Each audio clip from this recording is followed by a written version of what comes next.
పిత పుత్ర పవిత్రాత్మ నామమున ఆమెన్. సర్వశక్తివంతుడైన సర్వేశ్వర, ఓ మహామహిమ కలిగిన ఒకే ఒక్క దేవా, మీకే స్తుతులు, మీకే మహిమ, మీకే ఘనత ఇప్పుడు ఎప్పుడు ఎల్లప్పుడు కలుగునుగా. ప్రభువా తండ్రి యెహోవాదేవా, ఈ శనివారపు రోజు మీరు మీ కుమారుడైన యేసయ్య ద్వారా ఈ లోకంలో స్థాపించుకున్నటువంటి పవిత్ర శ్రీ సభ యొక్క మూల స్తంభాలు లేక పటిష్టమైన పునాదిరాళ్ళు అయినటువంటి పునీత పేతురు గారు, పునీత పౌలు గారుల పండుగను జరుపుకుంటుండగా ఈ విశ్వశ్రీ సభపై మీ యొక్క శక్తిని, దీవెనలను కుమ్మరించమని ఈనాటి సువిశేషంలో మేము మీ పవిత్రాత్మ సర్వేశ్వరుని యొక్క ప్రేరణా శక్తి ద్వారా వినబోచున్న సువార్త పట్టణాల ద్వారా వారి యొక్క సువార్త సేవను తలంచుకుంటూ వారిని మా క్రైస్తవ జీవితాలకు ఆదర్శంగా చేసుకొని క్రైస్తవులంతా కనీసంగానైనా వారు జీవించిన జీవితంలో ఒక్క నలుసంతైనా మేము జీవించే భాగ్యాన్ని మాకు ప్రసాదించమని ఈనాటి సువార్త వాక్య ధ్యానాలను వింటున్న వారంతా ప్రేరేపించబడి వారిని స్మరించుకుంటూ వారి యొక్క మధ్యస్థ ప్రార్థనల ద్వారా మమ్మల్ని దీవించమని మేము బ్రతిమాలు ప్రార్థిస్తున్నాం తండ్రి. ఆమెన్. పిత పుత్ర పవిత్రాత్మ నామమున ఆమెన్. గౌరవనీయులైన సహోదరి సహోదరులారా, మీకందరికీ ఈరోజుటి పవిత్ర వాక్యాల ధ్యానమునకు ఆహ్వానం పలుకుతున్నాను. ఈనాటి మన ప్రభు యొక్క వాక్య పట్టణాలు, మొదటి పట్టణము పునీత పౌలు గారు తిమోతికి రాసిన 2వ పత్రిక 4వ అధ్యాయము 6వ వచనం నుంచి 8వ వచనం వరకు, మరియు 17వ వచనం నుంచి 18వ వచనము. రెండవ పట్టణము మత్తయి గారి సువార్త 16వ అధ్యాయము 13వ వచనం నుంచి 19వ వచనం వరకు. గౌరవనీయులారా, ఈనాటి వాక్య ధ్యానాంశము మనము చెప్పుకున్నట్లుగా పునీత పౌలు గారు, పునీత పేతురు గారి యొక్క సువార్త పరిచర్యలు, వారి యొక్క జీవిత గొప్పతనాన్ని లేక ధన్యతను గురించి తెలుసుకుందాం. నిజమైన దేవుడు ఒకే ఒక్క దేవుడు, యేసుక్రీస్తు దేవుడే అని సర్వమానవాళికి, సర్వ జగత్తుకు తెలుసు. ఇది విశ్వసత్యము. గౌరవనీయులైన సహోదరి సహోదరులారా, అక్షర సత్యము కూడా. ఈ విషయం ఎవరు నమ్మినా నమ్మకపోయినా వాస్తవాన్ని ఎవరు తప్పు అని చెప్పలేరు. ఈ యేసుక్రీస్తు దేవుడు కాబట్టి ఆయన క్రియలు కూడా దైవికంగానే ఊహాతీతంగా ఉంటాయి. ఎప్పుడు ఏమి జరుగుతుందో, ఎప్పుడు ఎవరికి తన రక్షణ సువార్త ప్రచారమునకు పిలుచుకుంటారో, ఎవరు ఎప్పుడు పవిత్ర జీవితమునకు ఎన్నుకోబడతారో మానవ మస్తిష్కానికి అందని జటిలమైన విషయాలుగా ఉంటాయి. అదే జరిగింది ఈనాటి పరమ భక్తులైన పునీత పేతురు గారు మరియు పునీత పౌలు గారుల జీవితాలలో. ఈ దేవుడు ఓ వ్యక్తిని తన సేవకు పిలుచుకొనుటకు పేద ధన తారతమ్యాలు చూడడు, జాతుల భేదాలు అసలే చూడడు. ఈ మానవుడు తన క్షేమం కొరకు, తన కొరకు ఏ భేదాలు చూడడు. కేవలం అతను మానవుడు అని మాత్రమే చూస్తారు. ఈ నిజాన్ని మనం పేతురు గారు, పౌలు గారుల దైవ పిలుపు తేడాలను మనం చెప్పుకుంటున్న విషయాలు రుజువు చేస్తాయి. గౌరవనీయులైన సహోదరి సహోదరులారా, ఇప్పుడు వీరిద్దరి మధ్య తారతమ్యాలు పరిశీలిద్దాం. మొదటిగా పేతురు గారు. పేతురు గారు యోదయ జాతీయుడు. ఈయన తండ్రి గారు యోనా లేక యోహాను. యోహాను గారి సువార్త 21వ అధ్యాయము 17వ వచనం ప్రకారం. తల్లి పేర్షత్యూవ. వృత్తిపరంగా వీరు జాలరి. ప్రథమ శిష్యుడు. పేతురుగారి తమ్ముడు యాకోబు కూడా యేసు శిష్యుడే. ఆర్థిక పరంగా స్థితిమంతుడు అయినప్పటికీ యేసుక్రీస్తు తన సువార్త సేవకు పిలువగానే వెనుతిరగకుండా, ఏమీ ప్రశ్నలు వేయకుండా యేసుక్రీస్తును అనుసరించిన వ్యక్తి. రాను రాను యేసుక్రీస్తు దేవుని జీవితాన్ని నిశితంగా పరిశీలిస్తూ చివరకు యేసుక్రీస్తు దేవుని అమితంగా ప్రేమించిన వ్యక్తిగా గుర్తింపు పొందుతాడు. అంతేకాకుండా యేసుక్రీస్తు దేవుని అనేకులు ఈయన ఎవరు, ప్రవక్త, దేవుడా లేక కొన్ని శక్తులు కలిగిన వ్యక్తి అని ఎటూ తేల్చుకోలేని సందిగ్ధలో ఉంటే, పేతురుగారు మాత్రం యేసుక్రీస్తు దేవుడు అని ఖరాఖండిగా కుండలు బద్దలు కొట్టినట్లుగా తన లోగుట్టు విశ్వాసాన్ని బట్టబయలు చేసిన వ్యక్తి. అంతేకాకుండా యేసుక్రీస్తు నిజమైన మానవ రక్షకుడిని, అందుకే ఆయనలో జీవం గల వాక్యాలు ఉన్నాయి అని అచంచలంగా నమ్ముతూ యేసుక్రీస్తు జీవం గల మాటలను తను ఎంతగా ఆస్వాదిస్తున్నాడో, తను పొందుతున్న ఆ దైవానుభూతిని హృదయ నిండా నింపుకున్న ఆ నమ్మకాన్ని బయటకు వ్యక్తం చేశారు పేతురుగారు. అంతేకాకుండా నీవు దేవుని కుమారుడవు, మేము మిమ్ము నమ్ముతున్నాము అని యేసుక్రీస్తు దేవుడని బహిరంగంగా ప్రకటించిన గొప్ప క్రీస్తు దేవుని భక్తుడు, తన హృదయ నిండా క్రీస్తుని నింపుకున్న విశ్వాసి పేతురుగారు. యోహాను గారి సువార్త 6వ అధ్యాయము 68, 69 వచనాలు ఈ విషయాలను తెలియజేస్తాయి. అంతేకాకుండా సాక్షాత్తు యేసుక్రీస్తు చేత అల్పవిశ్వాసి అనిపించుకున్న పేతురుగారు యేసుక్రీస్తు శ్రమలను అనుభవించు సమయంలో యేసుక్రీస్తుపై తనకున్న అభిమానాన్ని ఒలీవ కొండపైన యేసుక్రీస్తును బంధించు సమయంలో పేతురుగారు కత్తితో ప్రధాన అర్చకుని కుడి చెవిని నరికి తన గురువు, బోధకుడు మరియు భగవంతుడు అయిన యేసుక్రీస్తు దేవుని ఎడల తనకున్న భక్తిని శత్రువుల బారిన పడకుండా తన దేవుడు ఉండాలని శత్రువులను ఎదుర్కొని తన వీరత్వాన్ని రుజువు చేసుకున్నారు పునీత పేతురుగారు. ఈ విషయం యోహాను గారి సువార్త 8వ అధ్యాయము 10వ వచనము, లూకా గారి సువార్త 22వ అధ్యాయము 50వ వచనము, మార్కు గారి సువార్త 14వ అధ్యాయము 47వ వచనము, మత్తయి గారి సువార్త 26వ అధ్యాయము 51వ వచనంలో చూస్తాం. అంతేకాదు గౌరవనీయులైన సహోదరి సహోదరులారా, పేతురుగారు తను అమితంగా అభిమానిస్తున్న లేక ప్రేమిస్తున్న, గౌరవిస్తున్న, ఆరాధిస్తున్న యేసుక్రీస్తు దేవుణ్ణి శత్రువులు చంపుటకు తీసుకువెళ్ళినప్పుడు తను తట్టుకోలేకపోయాడు. తను ప్రశాంతంగా ఉండలేకపోయాడు. తనకు కూడా ప్రాణాపాయం ఉన్నా అందరిలా పారిపోయి దాక్కోలేకపోయాడు. అందుకే తన మనసులో ఉన్న ప్రేమను ఉండబట్టుకోలేక తన దేవుణ్ణి ఎంతగా హింసిస్తున్నారో అనే ఊహను కూడా తట్టుకోలేక కనీసం ఆయన పడుతున్న హింసలను కళ్ళారా చూసి ఆయన కష్టాలను తన దుఃఖం ద్వారా వ్యక్తపరచుకోవాలను తపనతో తనకు ప్రాణభయం ఉన్నా దానిని పక్కన పెట్టి తనకు ఏం జరిగినా పర్వాలేదు అను మనోధైర్యంతో యేసుక్రీస్తును మరియు తన దేవుణ్ణి రహస్యంగా చూడాలని వెళ్ళాడు పేతురుగారు. గౌరవనీయులైన సహోదరి సహోదరులారా, క్రీస్తు దేవుడు కదా, బహుశా పేతురుగారి బాధ, ఆవేదన గుర్తించారేమో యేసుక్రీస్తు దేవుడు.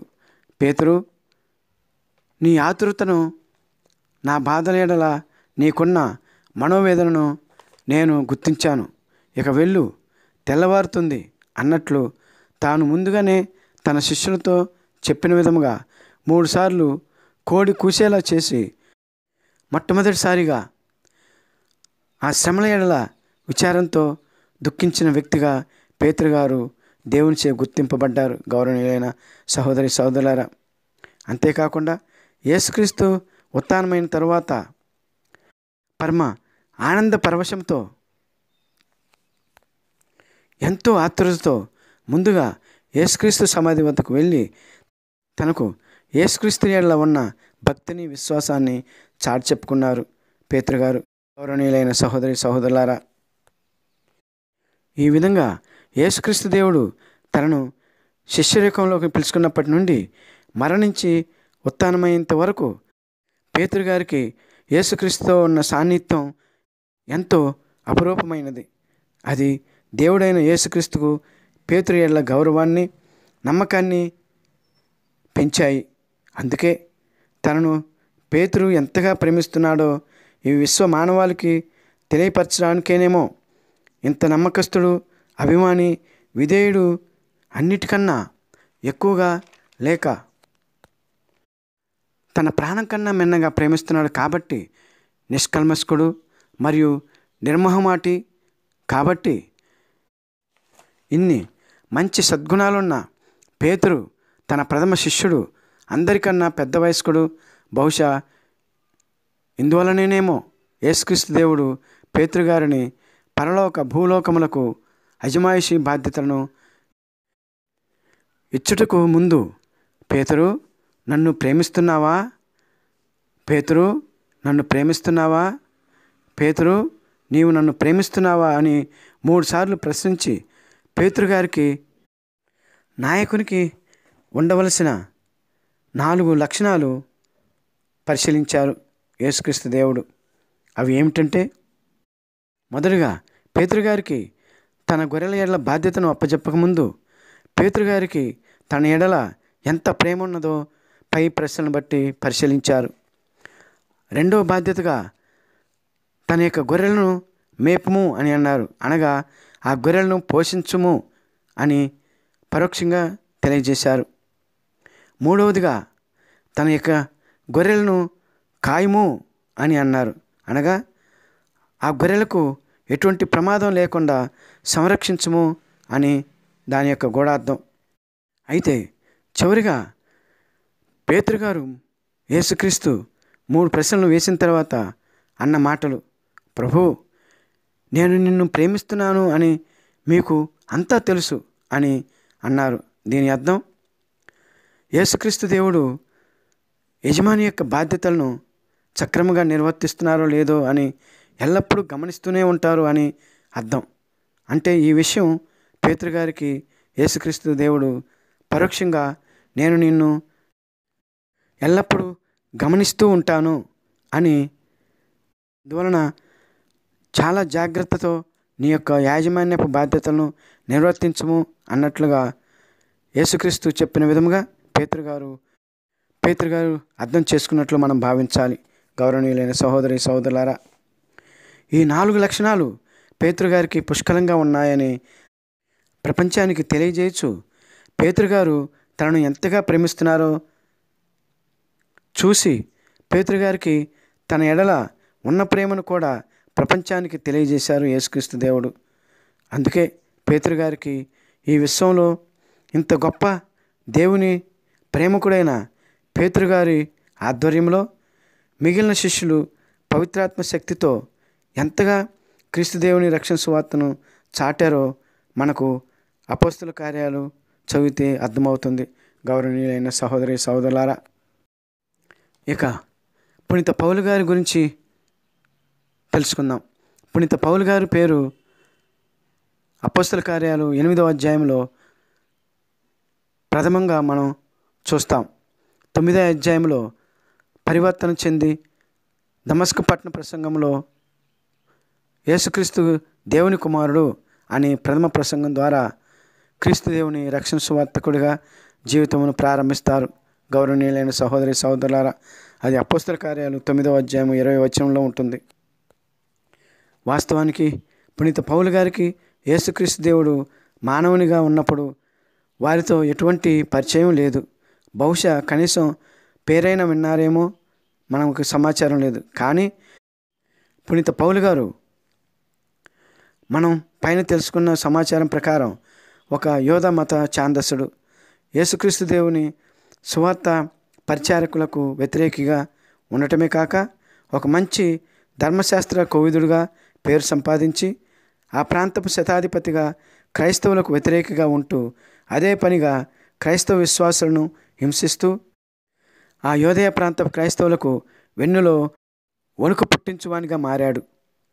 అటువంటి అతన్ని మనం ముందుగా తెలుసుకున్నట్లు క్రీస్తు దేవుడు మహాశక్తివంతుడు. ఎవ్వరిని ఏ సందర్భంలో తన రక్షణ సువార్తను ప్రకటించుటకు ఎన్నుకుంటారో తెలుసుకోవటం అసాధ్యం.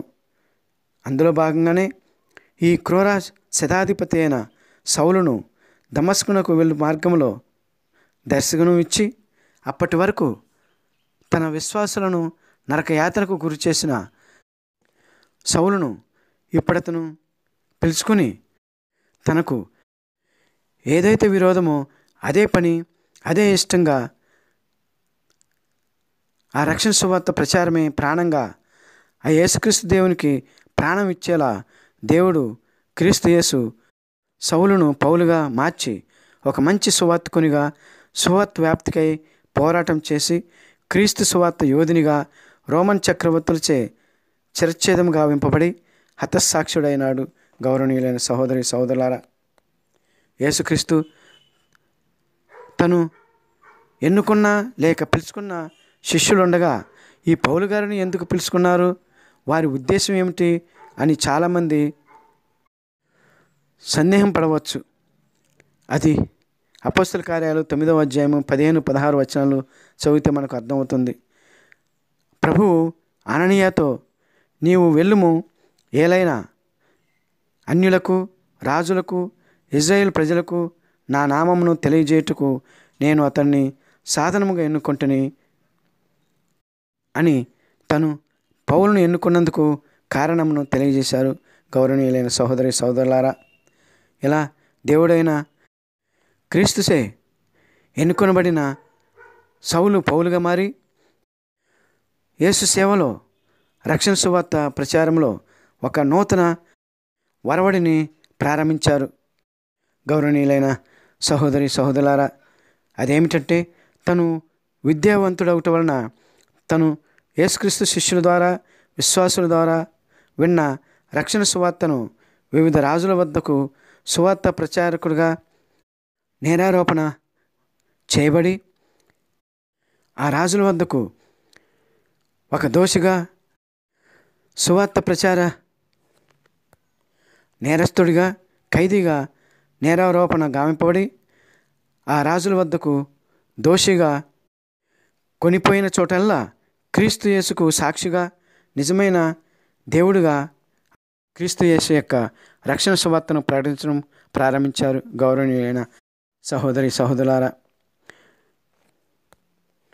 అంతేకాక ఈ ప్రచారంలో తను కూడా సహాయకులను ఎన్నుకొని వారి ద్వారా వివిధ ప్రాంతాలకు సువార్తకునిగా వెళ్ళారు.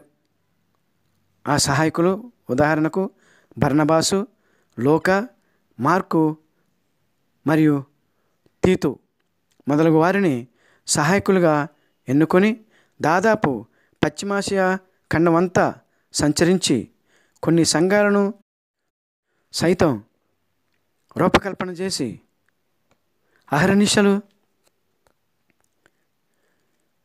ఒక మంచి సువార్తకునిగా దేవుని చిత్తాన్ని నెరవేర్చుటలో ప్రథమ అపోస్తలునిగా సంఘస్థుల్లో విశ్వాసాన్ని పటిష్టపరుచుకుంటూ లేఖలు వ్రాస్తూ రోమీయులకు, ఫిలిప్పీలకు, కొరింథీయులకు, గలతీయులకు, ఎఫెసీయులకు, కొలస్సీయులకు, తెస్సలోనీయులకు మొదలగు వారికి ఉత్తరాల ద్వారా వారి విశ్వాస జీవితములను నడిపించారు. గౌరవనీయులైన సహోదరి సహోదరులారా, అంతేకాకుండా తన యొక్క శిష్యులకు వ్యక్తిగతంగా కూడా మంచి క్రైస్తవ జీవితం జీవించుటకు సలహాలు సూచనలు ఇస్తూ ప్రోత్సాహకరంగా ఉత్తరాలు కూడా రాశారు.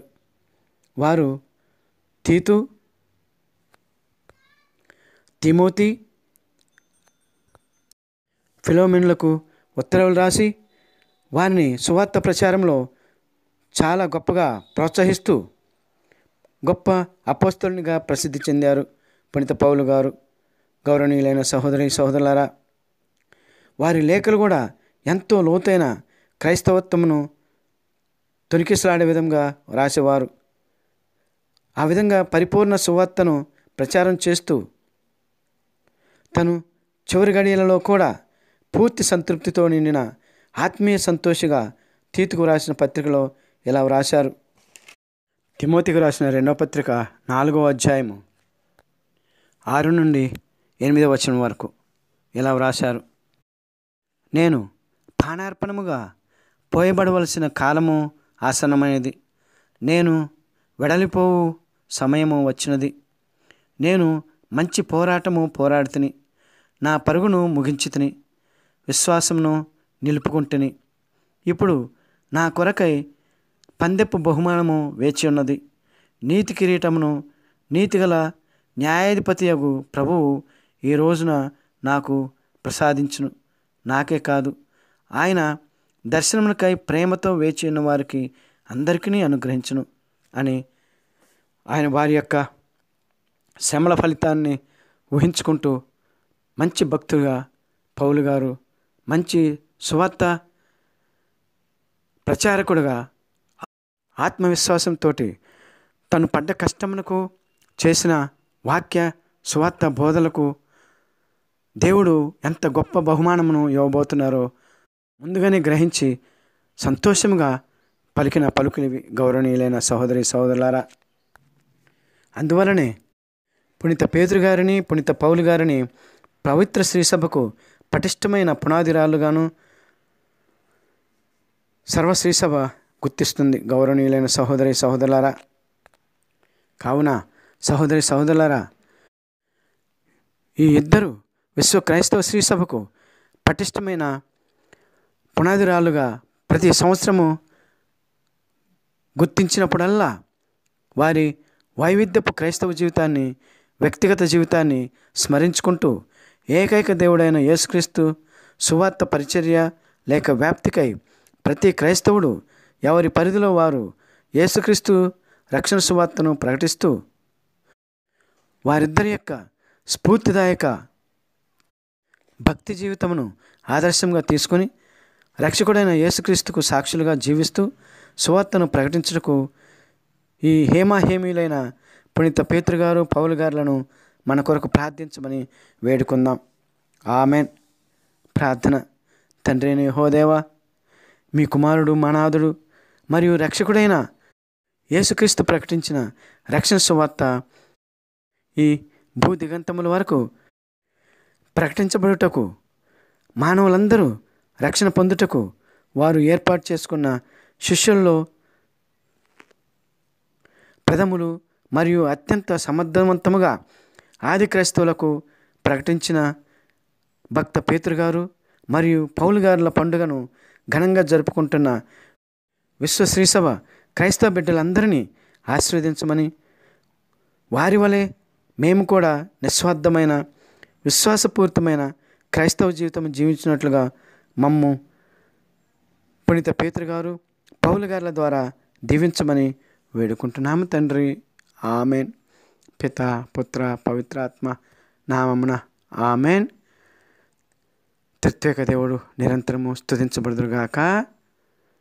క్రీస్తు దేవుని యొక్క రక్షణ సువార్త నిరంతరము ప్రకటించబడునుగాక. సర్వ మానవాళి దీవించబడుదురుగాక. ఆమెన్. పిత పుత్ర పవిత్రాత్మ నామమున ఆమెన్.